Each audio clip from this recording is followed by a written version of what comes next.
Hi there, and thanks for joining us on Bernama today. I'm Sonia together with Nadia. We'll be taking you through 13th of May 2019. It is the second week of the Ramadan season, and we do have a special guest with us today, Mr. Zairul Syafuddin Zainal Abidin, who is the Chief Executive Officer, CEO of Islamic Relief Malaysia. Hello there, Mr.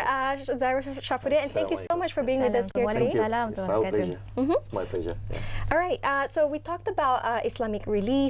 I mean, your representation from the Islamic Relief Malaysia. Could you perhaps tell us, give us a little bit background about what Islamic Relief Malaysia does? Yeah, thank you very much for having me here.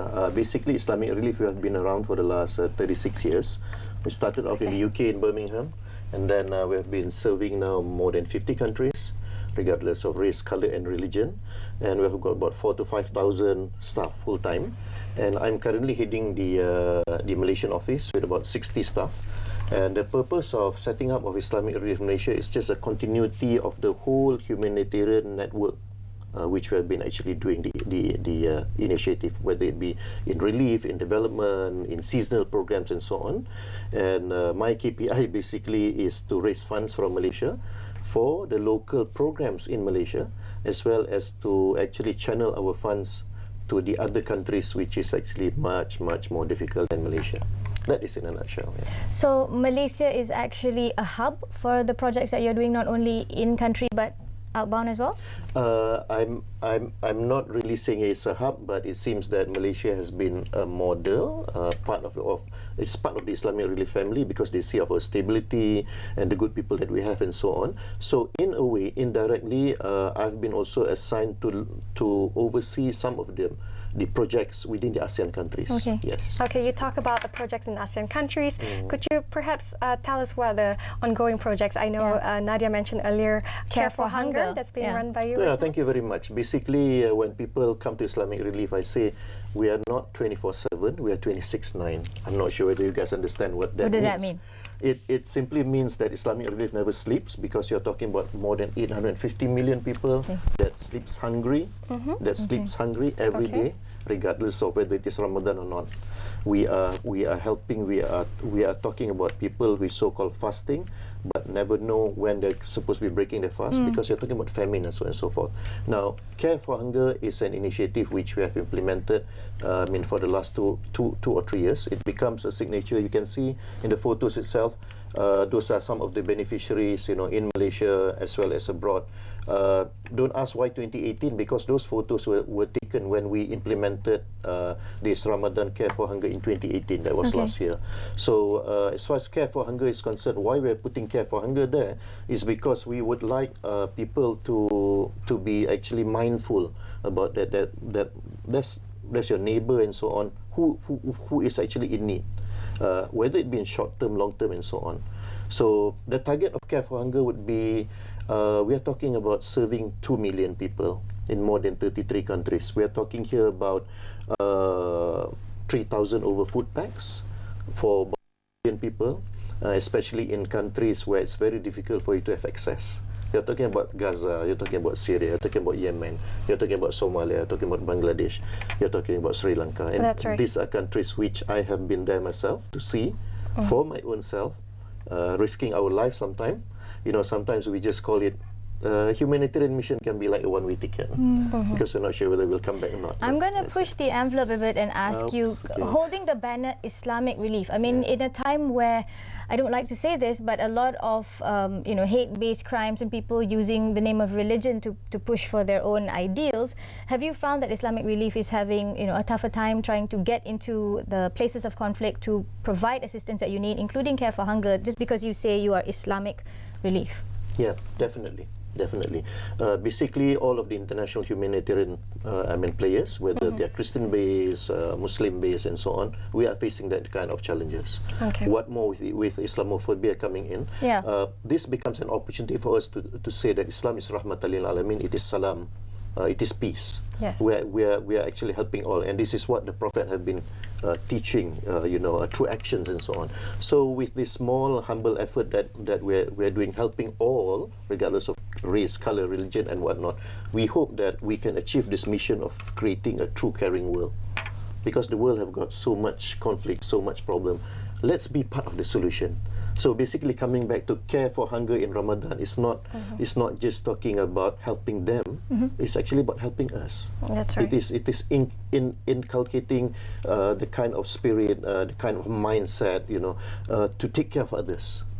Because now with the climate change issue, with all the political situation that is happening, gone are the days where we can say that, this has got nothing to do with me, this is somebody else's issues and so on, because we are all interrelated in one world.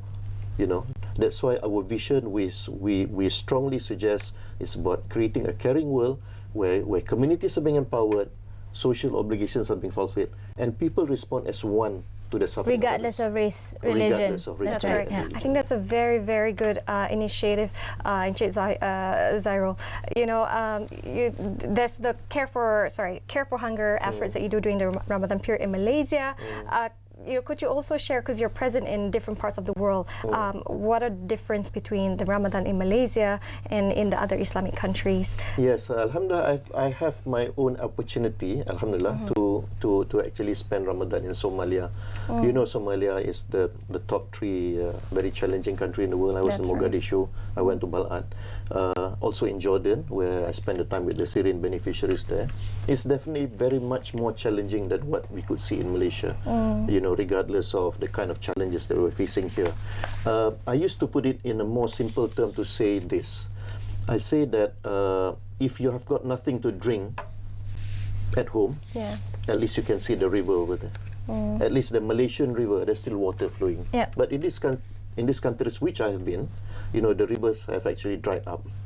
And we have been meeting with people who have got nothing to eat. That's why in the beginning of the conversation I was saying that to some people, it makes no difference for them. They have been fasting their whole lifetime. They have to carry water for 70 kilometers. That's right. 40 to 50 kilometers walking daily.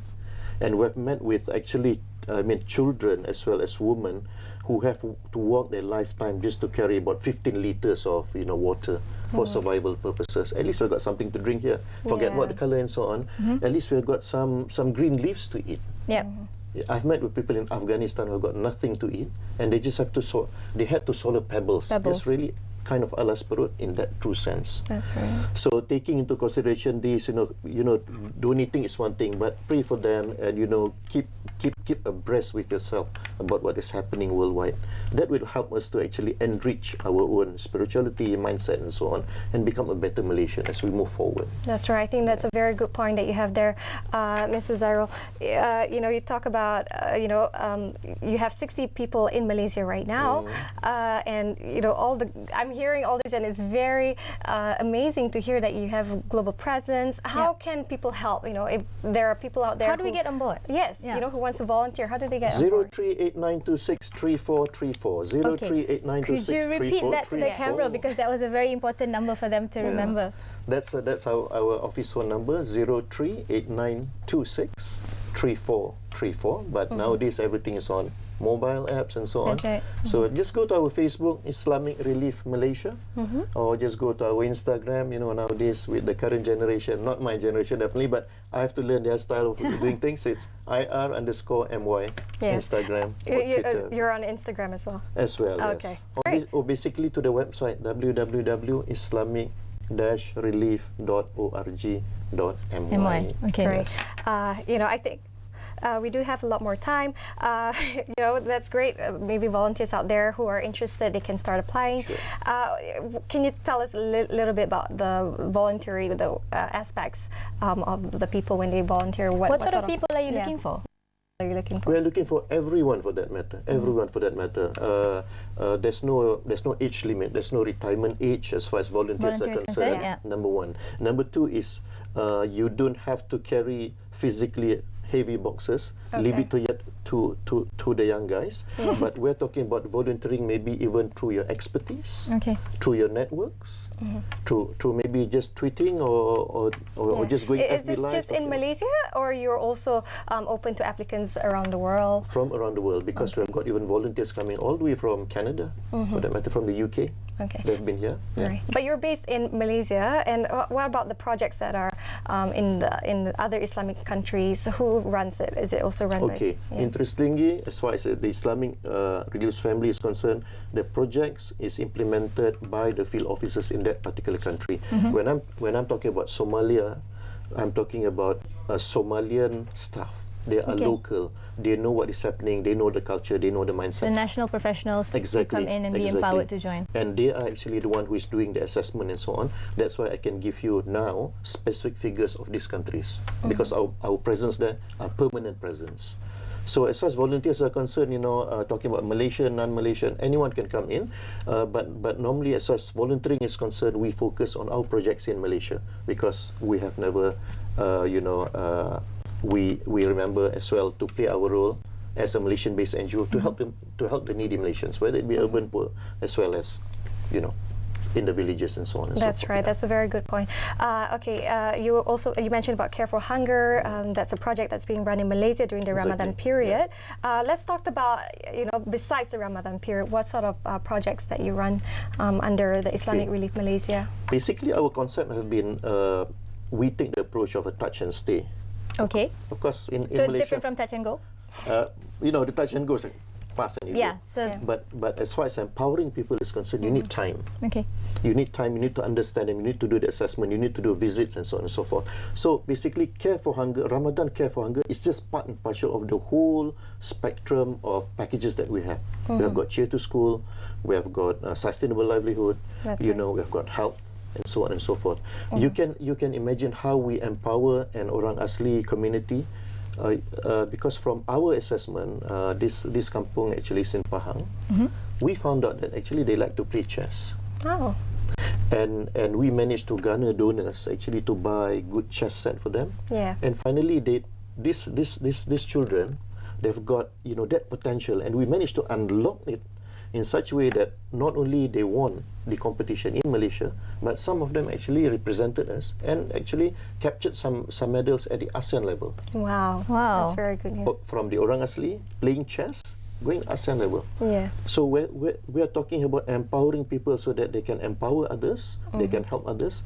It's not about giving the fish. And these kids, did they actually teach themselves to play chess, or it was your volunteers who came in? It was the volunteers, it was the teachers. We have to give credit to the teachers. They've got dedicated teachers, but sometimes they don't have the set. They don't have funds actually to buy, a proper conducive play and so on. So this is where we come in. So the point that I'm trying to bring here is that our programs is actually year-round. Volunteers can come anytime. She's a co-volunteer as well. I've brought her down to see the videos and so on. So, and our role is just to facilitate.